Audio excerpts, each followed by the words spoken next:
You ask Tiger to solve. This deals with linear equations with one unknown. The final result is x equals 20/3. Let's solve it step by step. Swap sides. Group all constants on the right side of the equation.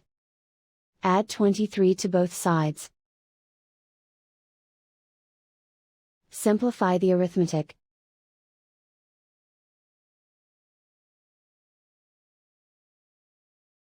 Isolate the x. Divide both sides by 6. Simplify the fraction. Find the greatest common factor of the numerator and denominator. Factor out and cancel the greatest common factor. And so the final result is x equals 20/3.